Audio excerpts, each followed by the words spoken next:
Meu amor, do Fernando, cadê você?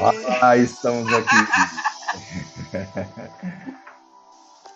Bom dia a todos. Que prazer participar dessa festa. É uma grande alegria. Eu acredito que a história dos grupos de apoio à adoção e, sobretudo, inicialmente lá do Gaia, né, se confunde muito com a minha trajetória na área da adoção, com os estudos da adoção, e foi um dos convites que eu aceitei com muito carinho quando eu vi a Fátima pedindo essa minha ida para Embu das Artes, e eu fiquei encantado, apaixonado por este grupo.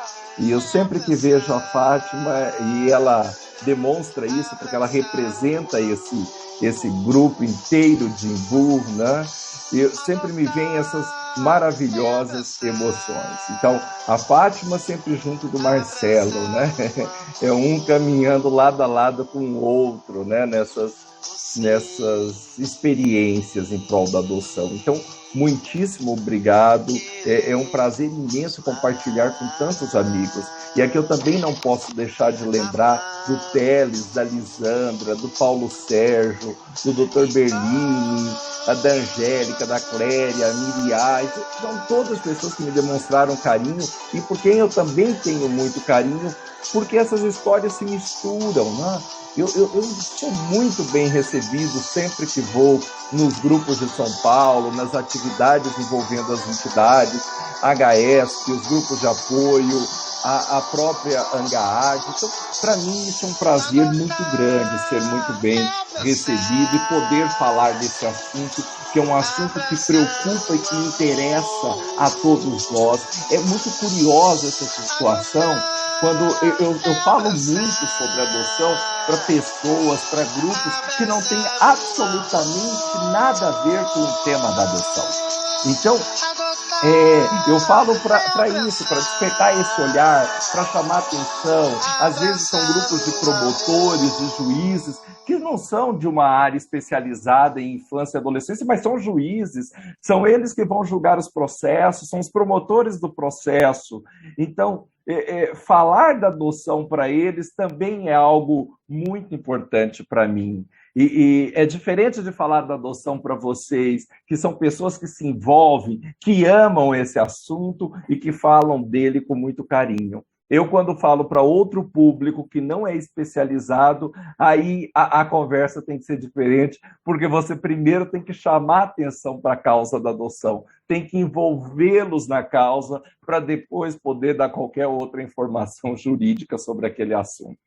Mas, de qualquer forma, então, muito obrigado pelo convite. Eu vou ser muito breve, porque logo mais nós vamos cortar o bolo, né? E eu sou pontual com o corte do bolo.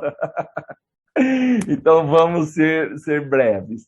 Eu selecionei alguns pontos e trago a vocês a minha felicidade, né? Depois de ter percorrido uma carreira na magistratura e na área acadêmica de estudo sobre o tema da adoção, eu vejo que hoje nós temos um cenário muito importante, muito interessante no Brasil.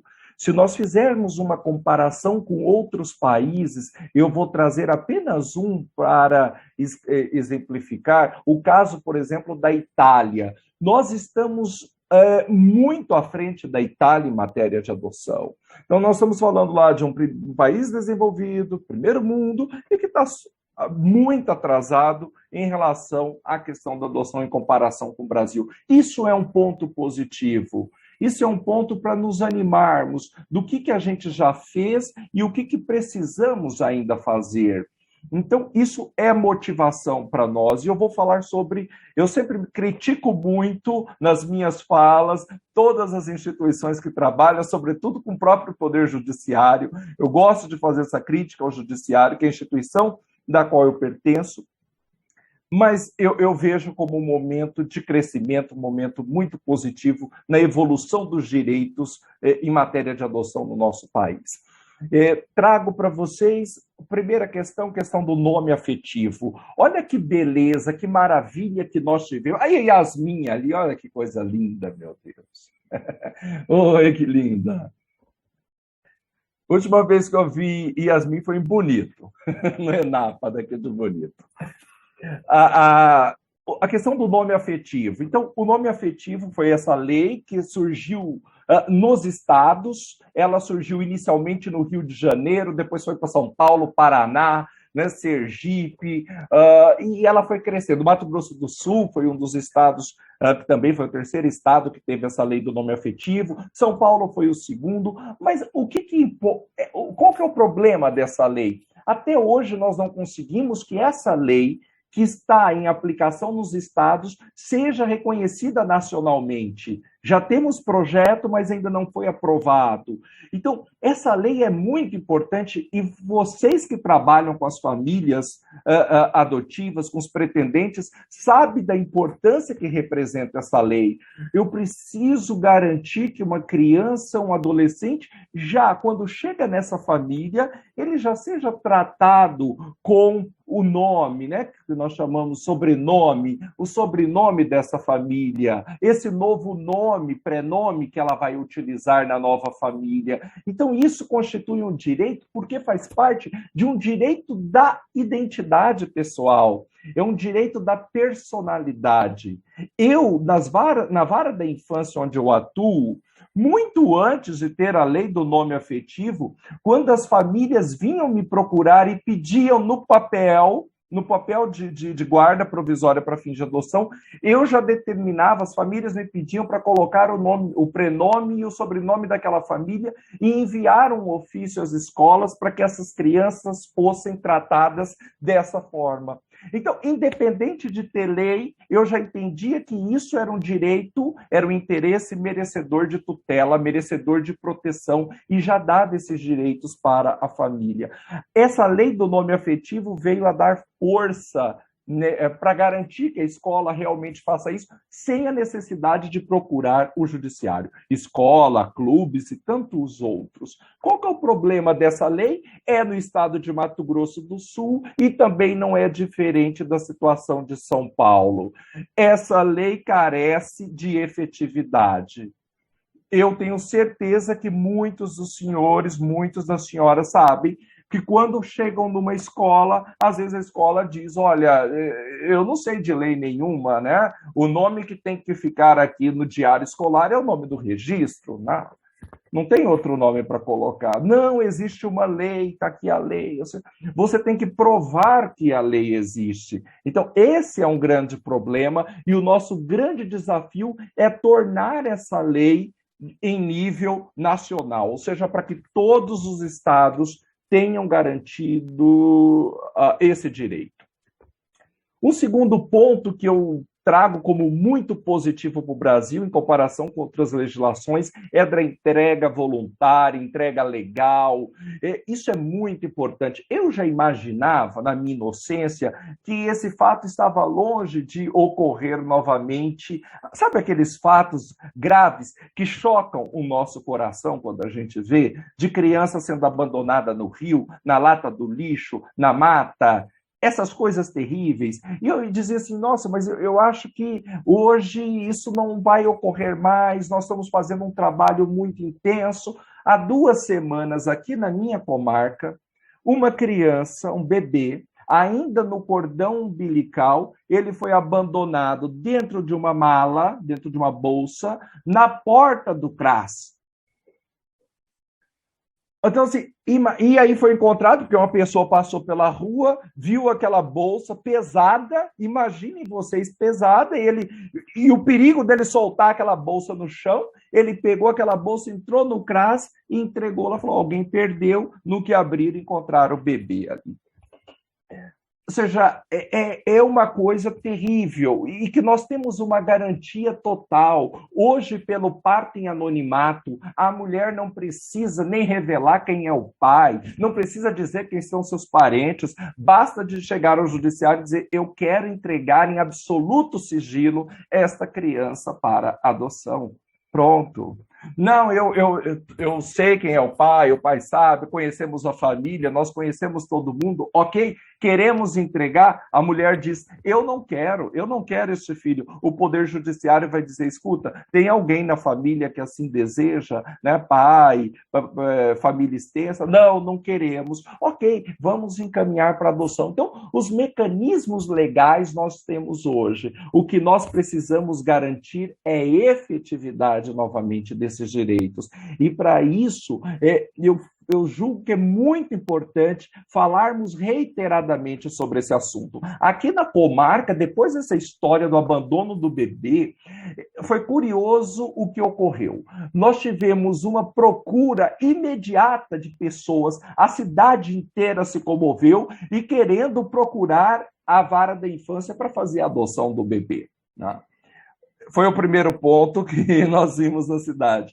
E eu disse para as pessoas, disse, olha, que bom que vocês querem adotar, né? Eu fico maravilhado com essa comoção, mas existe uma fila, tem pessoas já preparadas para esse bebê, só aguardando ele chegar, então vão, se habilitem ali na fila e depois vocês vão poder fazer essa adoção. Então, mas outra perspectiva que eu observei nesse cenário foi que as pessoas começaram a procurar essas entidades para adoção, então nós tivemos uma busca maior, mas ao mesmo tempo nós tivemos uma preocupação muito grande com a falta de informação. Como que nós, rede de proteção, precisamos divulgar algo que para nós é tão simples, que é falar da adoção, da entrega legal no ECA. É uma coisa simples, está lá garantida, e nós acabamos não falando sobre isso. Talvez se essa mãe que abandonou o filho ali soubesse realmente desse direito, de que isso não teria nenhuma implicação para ela, seria feito tudo em anonimato, será que ela não teria dado alguns passos a mais e ter entregue esse filho dentro do CRAS? Que seria o desejo de todos nós. Então, voltemos para essa questão da divulgação dos direitos. Família acolhedora, um outro ponto muito importante de tratarmos em termos de evolução. A família acolhedora é o melhor instrumento que eu consigo ver hoje no Brasil para o fim da institucionalização. Não tem jeito. Nós não temos mais como conviver com o sistema de institucionalização. E isso na minha tese, no meu livro, eu proponho data, vamos fazer igual a Itália fez, igual o Paraguai fez, vamos pôr uma data para ter fim na institucionalização do nosso país, para ser proibido uma criança institucionalizada, assim como foi proibido o manicômio judicial e tudo mais, vamos acabar também com esse sistema de institucionalização nesse Brasil. É um sistema que nós vemos que não dá certo, nós sabemos que ele não funciona, porque o lugar de criança realmente não é institucionalizada. Eu já vi cenas andando por esse país, eu tenho como referência direta, claro, o acolhimento institucional da minha comarca, mas quando eu visito outros lugares, eu visito também os acolhimentos dessas cidades. E eu vi uma vez uma cena fortíssima que me chocou muito. Era um acolhimento repleto de bebês. 3 cuidadoras para dar conta de uma sala imensa, cheia de bebês. Tinha uns 30 bebês ali dentro. E 3 cuidadoras, e elas diziam assim, escuta, nós não conseguimos, doutor, pegar essas crianças no braço, no colo, elas choram, nós não conseguimos acariciá-las, nós não conseguimos amamentá-la com muito tempo, com carinho, como ela precisa. Por quê? Porque nós só somos 3. E olha essa quantidade de bebês. Só estou falando dos bebês, fora os maiores. Então, esse modelo não serve mais. Nós precisamos trabalhar com o modelo de família acolhedora. Essa família acolhedora, qual que é o problema hoje no Brasil? O programa existe, está lá no ECA desde 2009 e são poucos os municípios que conseguiram implementar este programa, pouquíssimos. Eu fiz um estudo em 2020 aqui no Mato Grosso do Sul, nós tínhamos aqui em todo o estado 12,62% de municípios com o programa Família Acolhedora. Só por aí vocês têm a realidade do restante do Brasil. É um programa que funciona, que a criança fica em família e ele deve ser instigado. Eu acho que vai ser uma das nossas grandes apostas para o futuro da institucionalização, será trabalhando com família acolhedora. E, paralelamente à família acolhedora, o ECA trouxe, em 2017, o apadrinhamento, né? O programa de apadrinhamento para o ECA, desde 2017. Antes da votação, do trâmite legislativo e tal, os parlamentares que estavam propondo o projeto na época chamou os juízes da infância em Brasília para a gente discutir o projeto, porque esse projeto ele começou aqui no estado de Mato Grosso do Sul, há trocentos anos, com a desembargadora Maria Isabel de Matos Rocha, já aposentada, fez um trabalho belíssimo na infância, e ela disseminava essa ideia pelo país todo desse apadrinhamento que funcionava muito bem em Campo Grande. O que aconteceu? Quando eles começaram a votar aquele projeto, eu disse, isso vai dar errado. Isso eu não tenho certeza que esse programa funciona tão bem no Mato Grosso do Sul, mas a hora que você vai tentar colocar isso em lei, jogar isso para dentro do ECA, quer ver que o negócio vai dar errado? E deu. E deu errado. O programa de apadrinhamento é uma das melhores coisas que tem, porque você pega uma pessoa e traz essa pessoa para olhar para um acolhimento institucional e se aproximar das crianças. Pouco importa a finalidade. O objetivo seria de que essa pessoa se aproximasse das crianças e, por meio de um apadrinhamento afetivo, começasse a conviver com essa criança, ir ao acolhimento, né? Ensinar atividades, trocar experiências, enfim. Temos o apadrinhamento financeiro, que é esse que contribui com valor mensal para a criança fazer cursos e outros, e também o apadrinhamento por meio de profissional liberal, que a pessoa vai lá e dá os seus serviços, um dentista, um psicólogo, um médico, né? Atende as crianças no acolhimento. Ótimo, perfeito! Aqui no Mato Grosso do Sul funcionava muito bem. Ainda tinha mais. Esse programa, ele era aplicado geralmente para aquelas crianças maiores, essas crianças que não tinham uma probabilidade de serem adotadas porque não tinham o perfil lá na lista, na fila dos pretendentes. O que nós fazíamos? Autorizávamos essas pessoas a se aproximarem dessas crianças maiores. E muitos vínculos de afinidade, de afetividade surgiam a partir dessa convivência. Qual que foi o grande problema aí que eu critico muito no nosso ECA atual? Foi que quando trataram do programa Família Acolhedora e do programa de apadrinhamento, não se permitiu que uma pessoa que estivesse lá na fila de adoção, que estivesse habilitada para adoção, pudesse participar desses programas, pudesse ser família acolhedora, pudesse ser padrinho afetivo. Ora, se eu tenho no Brasil 40 mil pessoas à espera de uma adoção, na fila de pretendentes à adoção, são pessoas já engajadas com a causa da adoção, elas já entendem sobre esse assunto, elas já estão preparadas, fizeram cursos, etc. Elas estão ali aptas pelo Poder Judiciário, assim como o ECA diz. Lá, né, procure a pessoa ali apta para adotar. É a própria pretendente à adoção. Está na fila, sentenciado, ninguém se discute. Pois bem. Se essas pessoas que já estão motivadas não podem ser padrinhos, não podem ser famílias acolhedoras, nós do Judiciário, de toda a rede, temos que buscar pessoas externas à causa da adoção, externas a qualquer discussão e conhecimento acerca do acolhimento para serem padrinhos e famílias acolhedoras. Me parece, perdão da palavra, uma burrice nós termos que insistir nessas outras pessoas, sendo que nós já temos pretendentes que poderiam se aproximar de nossas crianças.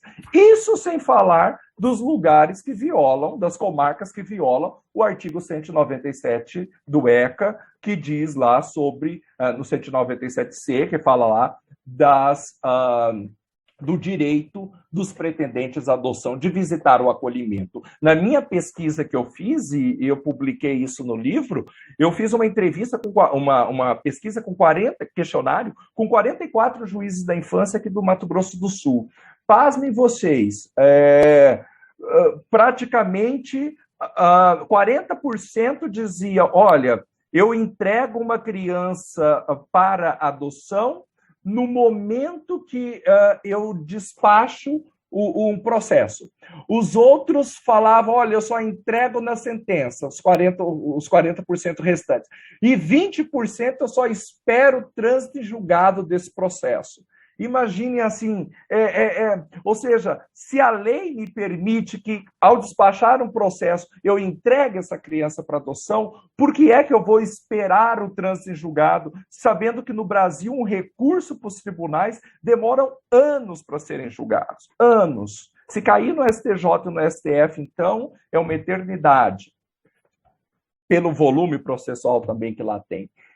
E aí eu fiz uma pergunta também, você permite, o ECA está expresso que permite, juiz, você permite que o pretendente à adoção visite a entidade de acolhimento da sua comarca? Não foi a maioria, a minoria disse assim, olha, eu permito, primeiro eu perguntei se eles permitiam livremente, eles disseram não permito, tem que ser um pretendente. Eu permito essa visita, né, durante o estágio, uma quantidade menor, uma quantidade maior só depois do processo de adoção finalizado. Mas o ECA já diz que eu tenho esse direito durante o processo de visita. Como é que você me nega esse direito?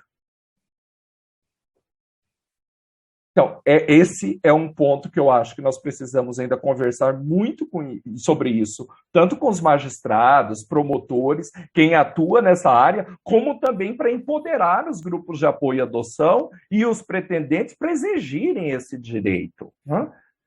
Aliás, meus caros, eu tenho tido uma preocupação, é muito interessante ver, geralmente quando a gente olha um processo de adoção, a gente só vê o advogado, de um lado o Ministério Público entrando com as ações, de outro lado o pai e a mãe da criança, os pais biológicos se defendendo, e cadê um advogado ali para cuidar do interesse da criança, né? Nós não temos essa figura no Brasil, o Paraguai tem.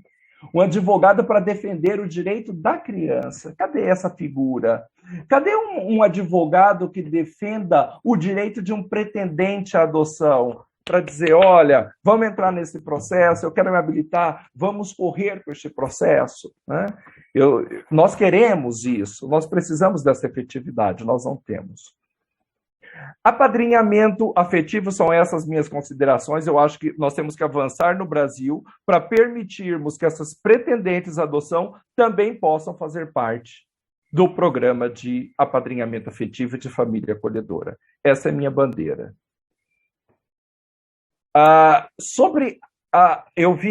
Eu não sei se foi quem que falou, eu acho que foi a Clélia que comentava com isso, que dizia agora há pouco que a gente precisa esperar os juízes agora nos procurarem. O fórum, foi a Clélia que disse, não foi? Clélia, eu acho que você está certíssima, Clélia. Os grupos de apoio à adoção, na história, eles sempre foram, né, muito atuantes, e nós sabemos disso. Só não sabe um juiz que ou não tem na comarca dele um grupo de apoio à adoção, né? Ou porque é muito bobo, está perdendo tempo por não conhecer um grupo de apoio que pode ali dar o apoio necessário para o trabalho. E, aliás, só aqui no Mato Grosso do Sul, a minha pesquisa revelou o seguinte: 80% dos municípios não tem grupo de apoio à adoção. 80% não tem. Então, são raros os municípios ainda com grupo de apoio à adoção. E o grupo de apoio à adoção, ele fortalece a adoção no município. Isso ficou claro na pesquisa. Onde não tem grupo de adoção, as adoções são menores, são em número menores, os pretendentes são em número praticamente insignificantes. Agora, onde tem grupo de apoio à adoção, a matéria cresce, as adoções aumentam, e aí nós conseguimos ir para frente. E eu acho muito interessante essa ideia que nos trouxe a Angélica, falando desses eventos virtuais e a qualificação virtual dos pretendentes à adoção. Isso é muito interessante. Claro que eu acredito que é necessário um modelo híbrido nesse tratamento, né? Nós precisamos dessa fala aqui, mas também precisamos dos contatos, dessa convivência e tal, e de fazermos um atendimento mais individualizado para cada pretendente. Mas eu não tenho dúvida de que esse será o futuro. Aliás, o Tribunal de Justiça do Estado do Paraná lançou um curso de preparação à adoção para todo o país, abertamente, certificando. Então, quem fizesse parte, né, participasse ali daquele curso, iria receber um certificado e iria apresentar na vara da infância e da juventude da sua comarca. Poderia, claro, algum juiz recusar, dizendo eu não tenho convênio com o TJ do Paraná. Mas eu acho que isso seria muito raro de acontecer. Né? Eu acredito que a maioria, sendo do Poder Judiciário, tendo validade nacional, iria dar garantia, claro, a essa declaração lá do TJ do Paraná. Foi uma excelente iniciativa e que eu acho que nós vamos caminhar nesse sentido. Eu, falando aqui para vocês, eu me lembrei de uma situação muito interessante, e não pensem, e agora muita atenção para vocês, os grupos de apoio à adoção, vocês vão ver o lado da magistratura nessa minha fala. Vocês não pensam que a gente não tem uma pressão em cima da cabeça diária. Não. Eu já me perguntei várias vezes, escuta, Fernando, como que você consegue dormir sabendo que tem essas crianças lá no acolhimento? Sem contar o Rivotril, né? Que, claro, que ajuda, sem contar... Ela é muito difícil, é muito difícil. A gente tem que fazer, é um exercício diário, é uma guerra diária. Você tem um acolhimento, chega num determinado momento que aquilo está praticamente vazio e, de repente, aquilo, né, chove de crianças ali dentro e nós temos novos casos e aquilo demanda uma solução célere e nem tudo depende do Poder Judiciário, né, nessa matéria da adoção. Vocês vejam, por exemplo, recentemente eu tive um caso em que o Ministério Público pleiteou no processo para que o tribunal me impedisse de dar decisão per saltum. Ele estava, quando eu chamava um pretendente habilitado à adoção, o Ministério Público queria primeiro se manifestar sobre aquele pretendente para depois eu poder chamá-lo para entregar, fazer parte da fila. Eu disse, olha, não preciso chamar porque já houve habilitação para adoção, o Ministério Público já participou, já teve sentença e já transitou em julgado. Ele está lá na fila do SNA do CNJ. Eu não preciso pedir manifestação do Ministério Público para chamar esse casal para levar uma criança de acolhimento. Ou seja, eu autorizo imediatamente o casal a retirar a criança no acolhimento, sendo próximo da fila, sem ouvir previamente o Ministério Público. Enfim, teve recurso nesse sentido. Aí eu tive outros casos, né? Tive dois casos. Interessante isso aqui, eu não sei se vocês sabem, teve um provimento do CNJ 118 de 2021. É um provimento muito novo do CNJ, e ele autoriza o juiz da infância a fazer o seguinte: se nas audiências concentradas, aquela que o juiz faz lá dentro da casa de acolhimento, se o juiz visualizar que tem um caso de uma criança acolhida há mais de 6 meses, sem prévia destituição do poder familiar, sem ação de destituição do poder familiar em curso, o juiz vai intimar o promotor de justiça para fazê-lo imediatamente, para ajuizar a ação de destituição. Se o promotor de justiça não fizer essa ação, o juiz vai remeter ao Procurador-Geral de Justiça, que é o chefão da instituição do Ministério Público, né? É o chefe maior de todo o Ministério Público, é o Procurador-Geral de Justiça. O juiz oficia ao Procurador-Geral de Justiça para que, se ele entender, se for o caso, mande outro promotor oferecer aquela destituição do poder familiar. Vocês veem? Esse provimento é o 118 de 2021. Eu já apliquei em 2 casos. Desde 2021. 2 tive que fazer isso. Ministério Público, vamos ajuizar a instituição? Não. Ainda não está na hora, preciso de diligência, preciso que faça isso, preciso que faça aquilo. A família, ou seja, já provou que não tinha condições, que não dava certo, etc. e tal, mas estava insistindo em algumas providências. Reclamei, ajuizei, né? Invoquei o dispositivo, encaminhei para o procurador-geral e, nos 2 casos, ele mandou outro promotor oferecer a destituição do poder familiar. Então, isso é um poderoso instrumento, é algo muito importante para os juízes utilizarem. Claro, se o problema for, né, uma relutância do Ministério Público, por exemplo, para ajuizar a destituição, né? Mas é claro que pode ser que não seja o Ministério Público, seja outra entidade, assistência social, que não tem assistente, que não tem psicólogos. Ou seja, nós precisamos ir consertando onde há esses problemas para podermos buscar o melhor para as nossas crianças. E também termos muito cuidado, porque no caminho podem ocorrer retrocessos. E aqui eu já parto para o final da minha fala, lembrando a vocês de um caso que ocorreu no ano passado aqui no estado de Mato Grosso do Sul, em que na cidade nós temos só 2 varas no estado, nós temos só 2 varas especializadas em infância e juventude. 2. Uma é na capital Campo Grande, a outra é na cidade de Dourados, que é a 2ª maior do estado.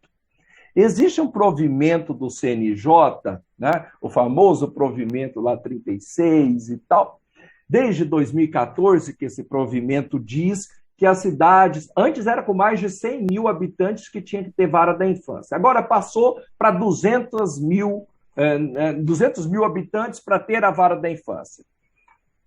Esse era o provimento do CNJ, está em vigência até hoje. Muitas cidades que têm mais de 200 mil habitantes ainda não têm a sua vara especializada na infância. E isso é um verdadeiro absurdo. E aqui no Mato Grosso do Sul ocorreu o seguinte: a vara de Dourados, que é uma comarca com mais de 200 mil habitantes, claro, a 2ª cidade do estado.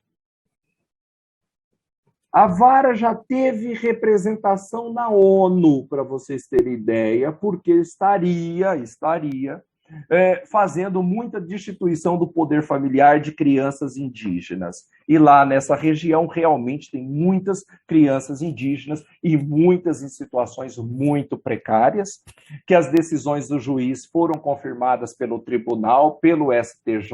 Então, casos realmente de violência contra as crianças indígenas, precisando muito de uma vara especializada. O Tribunal do Mato Grosso do Sul decidiu acabar com a vara da infância de Dourados. Fechou a vara da infância de Dourados e remeteu toda aquela competência para uma outra vara. Vai tocar, outros vão tocar e não precisa mais dessa. Segundo motivo, para economizar, né, dinheiro. E nisso, aí veio... Essa, para nós, foi uma decisão, né, foi um caso de retrocesso, né? Nós estávamos avançando já para novas varas, né? Precisando de um pessoal mais especializado na infância, juízes, psicólogos, assistentes sociais, com muita especialidade nessa área. Nós tivemos esse retrocesso com o fechamento da vara. E foi aí que o IBDFAM, o Instituto Brasileiro de Direito de Família, onde eu sou vice-presidente da Comissão Nacional de Adoção, juntamente com a AMAR, né, a associação lá do Movimento da Adoção do Rio de Janeiro, presidida pelo nosso querido Felipe Fernandes, eles se uniram, essas 2 instituições se uniram e entraram com uma representação no CNJ contra o Tribunal de Justiça do Mato Grosso do Sul, pedindo o restabelecimento da vara de Dourados. O CNJ tem uma belíssima decisão falando sobre a vedação ao retrocesso. Princípio da vedação ao retrocesso, nós não podemos retroceder na garantia de direitos, nós devemos avançar, nós devemos andar para frente, não para trás. O CNJ, por 10-0, mandou o Tribunal do Mato Grosso do Sul restabelecer a vara da infância. Gente, isso para nós, para mim, isso significa duas coisas. Primeiro, de um ponto de vista, independentemente das minhas chances de ser promovido algum dia e assumir essa vara que eu tanto gostaria, que é essa vara da infância, isso representa uma proteção, uma tutela do direito da criança. Então, independentemente de essa vaga no futuro ser minha ou não, eu tenho que brigar por ela. Esse é um dever que eu tenho como um defensor da infância que sou. Então, não há outro caminho. É esse, é lutar por essa vara. Isso é um primeiro ponto. E o segundo ponto, se um dia eu for juiz dessa vara, essa história vai ficar mais bonita ainda, né? Então, eu gostaria de finalizar aqui falando para vocês que nós temos muito por fazer na área da infância.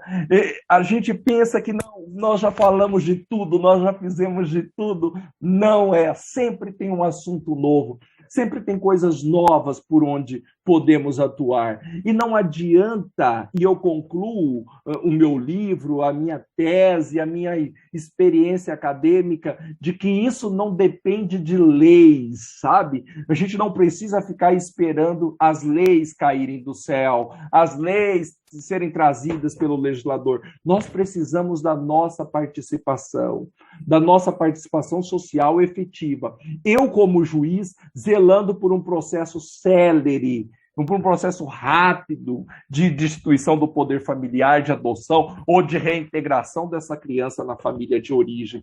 Vocês, no grupo de apoio à adoção, preparando essas pessoas para adotarem, mas não qualquer pessoa, as melhores, porque nós também não podemos errar. Nós não precisamos de qualquer pessoa numa fila de pretendentes. Nós precisamos daquelas pessoas que realmente querem a adoção e vão fazer o melhor, vão se dedicar e vão cuidar daquela criança, porque quantas vezes nós pegamos casos em que crianças vão para uma adoção, para uma família que estava lá habilitada, e depois essa criança volta machucada, humilhada, triste, com depressão, e isso é uma dor muito grande. Esse é um peso muito grande também nas minhas costas como julgador, porque quando eu entrego uma criança para uma família, para um pretendente, eu estou dizendo, olha, eu estou confiando que essa família vai fazer o melhor que pode.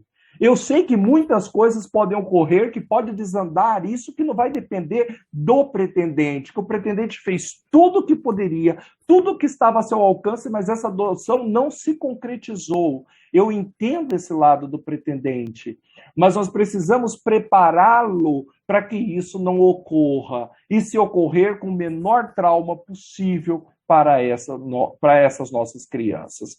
Então, fica um pouco da minha experiência, das minhas críticas, dos meus desabafos e da minha expectativa que todos nós, grupos de apoio à adoção, judiciário, equipe técnica, pretendentes, possamos trabalhar juntos, fortalecendo os grupos de apoio à adoção no nosso país e um poder judiciário mais célere e efetivo nesse direito. Muito, muito obrigado a todos. Não é para acabar. Não acaba, não. Não faz isso. Ai, ouvir e, principalmente, entender que, quando olha para a lei, a quer viva, possível de ser aplicada. Não, aquela coisa linda, maravilhosa, está lá, ué, que é lindo, né? E aí você vê umas situações que transgridem aquilo que foi lá já redigido, já montado desde a Constituição, coisas até mais simples aí, e que a gente desconhece e que muitos de nós ainda patinamos quando alguém chega e pergunta, e agora, como é que eu faço? E agora, como é que eu faço? E aí é outro ponto. Ter pessoas que não apenas tenham este diploma que foi conquistado, mas que também não sabem que a escola não te deu recursos para que ele se envolvesse e quisesse, de fato, abraçar a causa.